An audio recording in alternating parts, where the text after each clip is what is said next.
কাউন্সিলরের দাদাগিরি রুখতে গিয়ে বিপাকে পুলিশ। কাউন্সিলরকে বোঝাতে গিয়ে ধাক্কাধাক্কিতে জড়িয়ে পড়ল দুই পক্ষই। শুক্রবার এমন ঘটনা ঘটে গারুলিয়া পুরসভায়। কি ঘটেছে এদিন? পুরসভা সূত্রে খবর, শুক্রবার আচমকা পুরসভায় আসেন ৯ নম্বর ওয়ার্ডের নির্দল কাউন্সিলর মকসুদ হাসান। তখন পুরকর্মীরা কাজ করছিলেন। সাধারণ মানুষ নিজেদের জরুরি কাজে ভিড় করেছিলেন পুরসভায়। সেখানে গিয়ে কাউন্সিলর মকসুদ হাসান সকলকে কাজ বন্ধ করে দিতে বলেন। সকলেই তার হম্বিতম্বি দেখে হতবাক হয়ে যান। সমস্যা তৈরি হয়, কার্যত বন্ধ হয়ে যায় পুরসভা কর্মীদের কাজ। পুরসভা থেকে চেয়ারম্যানকে খবর দেওয়া হয়, অভিযোগ, কিন্তু তাতেও থামেননি মকসুদ। খবর পেয়ে পুলিশ আসে পুরসভায়। তখনই পুলিশের সঙ্গেও বচসা হয় ওই বিদ্রোহী কাউন্সিলরের। অবশেষে চেয়ারম্যান রমেন দাস ও ডেপুটি চেয়ারম্যান অশোক সিংকে ছুটে আসতে হয়। বিদ্রোহী কাউন্সিলর মকসুদ হাসানের সঙ্গে বৈঠক করেন তারা। এ বিষয়ে গারুলিয়ার চেয়ারম্যান রমেন দাসের দাবি, বিএমএস এর কাজ হচ্ছে না বলে তিনি কথা বলতে চাইছিলেন, ওনাকে বোঝানো হয়েছে। না, ওনাকে বোঝালাম বিএমএস এর কাজ। উনি বলছে ওনার বিএমএস এর কাজ কেন দেওয়া হলো। আমি ওনাকে এটাই বোঝালাম, বিএমএস এর কাজ 1 লাখ টাকা 50,000 টাকা হয়। আপনাকে যা কাজ দিতে হবে 10 লাখ 5 লাখ 3 লাখ এরকম বড় কাজ দিতে। উনি বললো আমার ওয়ার্ডে তো এত বড় কাজ নেই, তাহলে পাঁচিল দেন। আমি বললাম পাঁচিল বা কমিউনিটি হল এইসব বিএমএস এর কাজে হয় না। সব উনি বুঝলেন ব্যাপারটা, বলে আমাকে তো পাবলিকের কাছে কথা করতে হবে, আমাকে তো কিছু কাজের ব্যবস্থা করতে হবে। সেটা আমি ভবিষ্যতে আপনাকে কথা দিচ্ছি, ভবিষ্যতে আপনি কাজ দিন, আপনার কাজ নিশ্চয়ই হবে। এটা না শুধু 9 নম্বর ওয়ার্ড হয়, না সব ওয়ার্ড হয়। আমার পুরো গারুলিয়া যদি আমার উন্নয়ন হয় তবেই আমার গারুলিয়া উন্নয়ন হবে। আমরা কোনো বৈষম্য করি না যে আমার হোক আর না হোক, আমরা প্রত্যেকের জন্যই কাজ করি। আর 9 নম্বর ওয়ার্ডেও আমার গারুলিয়ার লোক, অন্য ওয়ার্ডেও আমার গারুলিয়ার লোক। এমন না কোনো ওয়ার্ড কাজ হলো, সব ওয়ার্ডই কাজ বন্ধ করে একটা কাজ বন্ধ, ড্রেনের কাজ বন্ধ করেছিল। ওনাকে আমি চিঠি দিয়ে আগেও জানিয়েছিলাম, আপনি আসুন, আপনার এস্টিমেট ওয়ার্কারে যা আছে আপনি দেখে নিন। না না, ওটা করতে পারে, সেটা কোনো কথা। এটা একটা কাউন্সিলর, দায়িত্ববান কাউন্সিলর হিসাবে উনি নিশ্চয়ই করবেন এই জিনিসটা। আমি ওনাকে বুঝিয়েছি, বলেছি। যদিও কাউন্সিল মকসুদ হাসানের দাবি, পুরসভা থেকে টাকা বরাদ্দ না হওয়ায় তার ওয়ার্ডে উন্নয়নের কাজ হচ্ছিল না, তাই তিনি এই দিন চেয়ারম্যানের সঙ্গে কথা বলতে এসেছিলেন। রাস্তায় কাজ হোক, ড্রেনের কাজ হোক, সব কিন্তু ওদেরকে বাঁচিয়ে করতে হবে।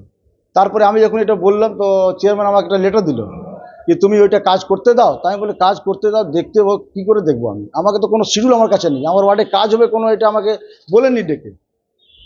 কী ফান্ড আছে, কীরকম কাজ সিস্টেম হবে সেটা বলেননি। তাহলে আমি লেটার দিলাম কি আপনি আমাকে ওই ফান্ডের যে আছে ওইটা আমাকে একটা এস্টিমেট দিন, কী আছে হয়েছে। তো উনি বলেন কি না, লেটার দিয়ে আবার আমাকে জানালেন কি না ওইটা আমার দেওয়ার নেই, ওইটা দেবে কেএমডি। তাহলে কেএমডিকে আমি দিয়েছি, কেএমডিও এখন পর্যন্ত কোনো আমার রেসপন্স পাইনি বা কিছু দেয়নি। আজকে আবার সকাল দেখলাম আচানক না বলে, দোকানদারকে না বললে ওরা ভাঙতেছিলাম।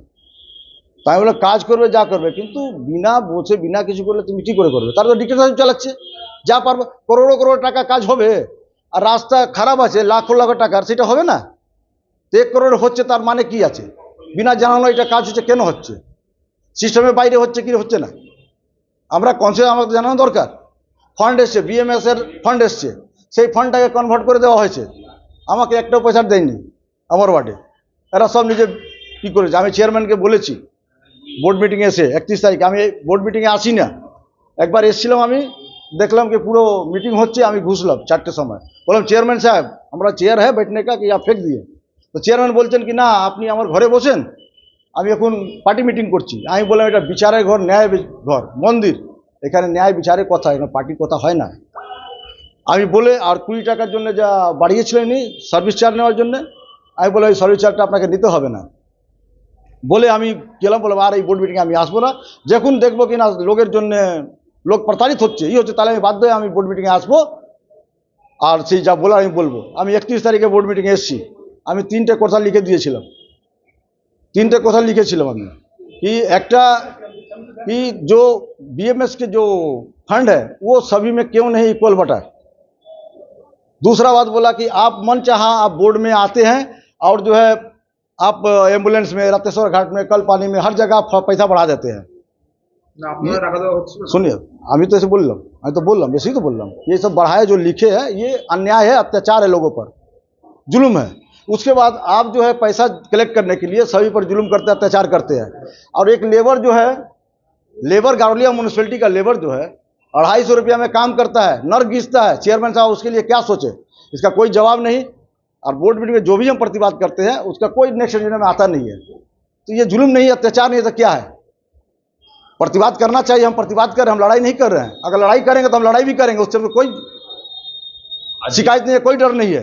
हम दल से नहीं लड़ा है, हम दलाल लोग से लड़ रहे हैं। विचार जिसके लिए हमको जाना हो, जेल जाना हो, कि फांसी हो जाए, कि हम मार खाए, उससे कोई मतलब नहीं है। हम सिस्टम से लड़ेगा, सिस्टम का हैंग करेगा या सिस्टम को रोकेगा। ব্যারাকপুর থেকে প্রতীতি ঘোষের রিপোর্ট, দ্য ওয়াল।